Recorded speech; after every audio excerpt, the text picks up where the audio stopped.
Good morning. On this miserable day in New Jersey, it is raining and just gloomy, not the nicest. So it's been a couple of, it's actually almost been a couple of weeks since I've really been doing a whole lot because I'm at a standstill with a lot of parts for the Integra. And I just got the Corrado back, and we're going to do a little bit of an update on that in the next video. But yesterday I didn't film anything. I was kind of in a rush, and I've been running around a lot for work. But I picked up a couple of subframes and a couple of steering racks, and I got my Integra steering rack back that was converted from a power steering rack to a manual.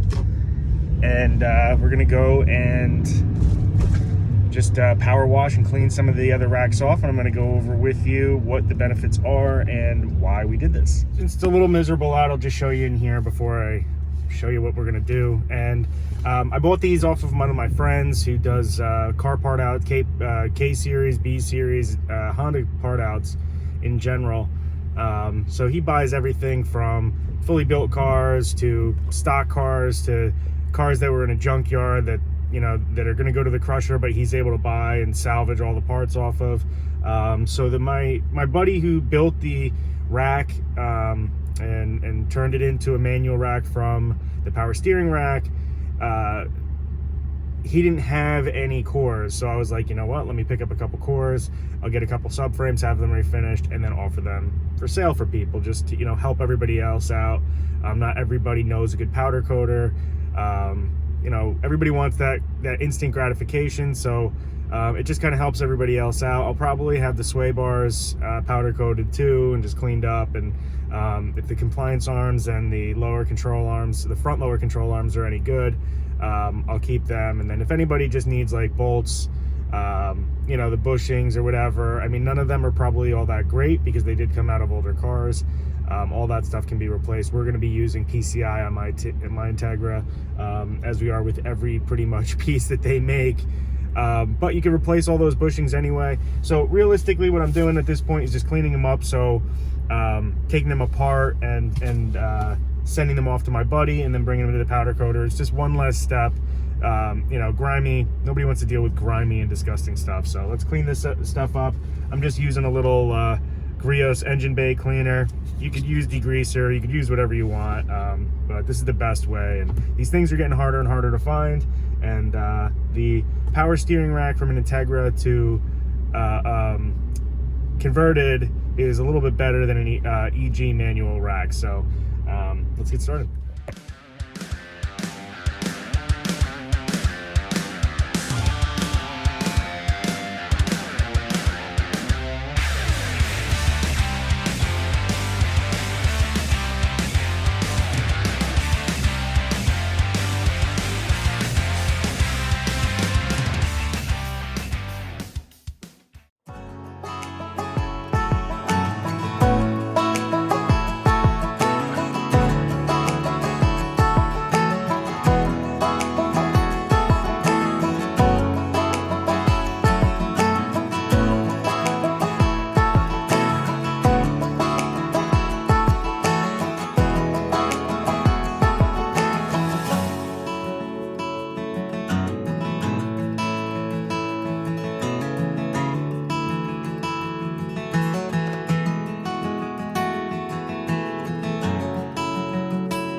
To the shop, and we got these subframes cleaned up, and I got the new rack here, which I'm going to show you in a second. But so I got these. You could probably try to hunt them down or find them yourself too, and just go to a junkyard if you have one near you. We're lucky enough that there is a Harry U pullet, and like I said, this is my buddy who just pulls these cars apart, and I had the opportunity to grab these off of him, get some racks done. If you are interested, I'll put his Instagram here, there, wherever, and then I'll put a link below just so you guys can reach out if you're interested. So the benefit of this is the Integra power steering rack. A lot of people will just go with an EG manual rack, and they're just not as responsive. And then obviously what a lot of guys will end up doing is looping lines and doing things the wrong way. So let's just take a look at his, see what the difference is. I'm gonna go throw it up on the bench just so we have a little bit of a cleaner area. I got this up here so you guys could just see it in its refinished form. We didn't go crazy. Some people spray this. It's got a little surface rust on it, but that's fine. This is going into a track car. It will probably be replaced, you know, over time anyhow. So it's not going to be seeing road grime. It's not going to be seeing a lot of stuff. But this is my buddy Evan who does this. I'm putting his link, his Instagram below so you guys can see. I already had it on the video. He's the one that converts power steering racks from DC2 Integras to manual, which is just giving you one less failure point. You can see he uses really nice parts, replaces bolts for you, and cleans up this whole thing. I'm going to show you what the racks look like. Obviously, previously to him getting them, I do try to clean them up before I send them to him, but he will have these two available. Not this one is mine, and it's going in my car, and I'm also sending him another one to redo for myself off the Integra that I'm building currently, but I do have two more, so I'll show you what they look like. This is not the best example of one. I'm sure the one that you pull out of your car might be a little bit better than this, but you could just see how grimy it is. You can see how many lines that are coming off of it for the power steering, and it's just more complicated than it really needs to be for what we need. You can see that these subframes aren't the best. I'll post another picture here just so you guys can remember what the one came out like that I had powder coated. So I'm gonna have these powder coated, the subframes powder coated. The racks are gonna go to my buddy Evan. So I'm gonna do a couple things. I'm gonna offer these to you guys if you want them.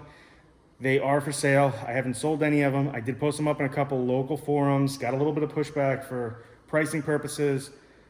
You guys go reach out to your powder coater locally. Maybe you have a powder coater. Maybe you could do this yourself and it comes out okay and you're happy with it, but I use a professional powder coater. They do an unbelievable job. They blast them first, they powder coat them, they come out almost looking brand new. And honestly, I can't ask for anything better because you can't buy these anymore brand new. And good luck finding them in really good shape. There are a couple on eBay. Go on there, try to check them out. I think they're going for like 270 bucks. They are just factory coated, nothing special. And some of them are just in the same shape that these are, which you could probably still find here and there in junkyards. Harry U pullets, Harry U pullets, Harry U pullets, our local one here. But yeah, it's becoming more difficult. So when my buddy Mike said he had two more of these, when I bought the extra subframe that I currently have, so I have my subframe, the subframe I bought from him that I already had done, and these two subframes. So I actually have three more subframes available. And then there's gonna be two more steering racks available through my buddy Evan. And then if you need any kind of Honda part, he parts out cars, my buddy Mike, not Evan. So I'm gonna link you in the description below. I'm gonna also link his Instagram so you guys can go check him out. So he's got everything. He buys modified cars, so he has coilovers, he's got turbo kits, he's got factory parts, he's got interior stuff, anything you can imagine, he has. Reach out to him. If you're willing to pay for shipping, he'll ship it. If you're not, local pickup is obviously available. So again, also that depends on what kind of thing you're looking at. If it's a motor, more than likely not going to try to ship that. So what actually motivated me to make even this video, this isn't the most exciting stuff in the world. We're talking about subframes and power steering racks that are converted to manual. My buddy reached out to me and he goes, hey, I have this thought to build a car. I've actually built it out as far as list of things that I would need for the car. And he goes, it's so hard for me to wrap my head around spending all that kind of money all at one time on a build. And I always said to him, well, I mean, let's be realistic. You just put that on a list. You haven't done a ton of research. Make sure you do research before you build a car, and talk to people that are, if you find somebody that's willing to share that information with you and has the type of build that you're looking for. His idea was to build the 700 wheel horsepower street car. It was actually an Audi B5 S4 that he was thinking about doing. And I said to him, I didn't talk him out of it, because anybody wants to do whatever you want to do, but I truly am a big believer in not overpowering a chassis unless you're building a track car. You don't realize how miserable that could actually be. How much goes into it? Are you tuning boost by gear? Are you tuning on a software that it can even handle that? There's a lot of things that go into doing stuff, and before you go wasting a lot of money, I've done it, you've seen it, you have videos of me buying certain things and then changing my mind on it, or finding out that it's not going to work for what I needed. Do your research, reach out, ask. I'm here for that. Other people will probably try to help you out too. So that's pretty much it for me today. Guys, stay tuned. I got a Corrado video coming out very soon on the finished project. So I appreciate you guys. You know the deal. Like, subscribe. I'll talk to you soon.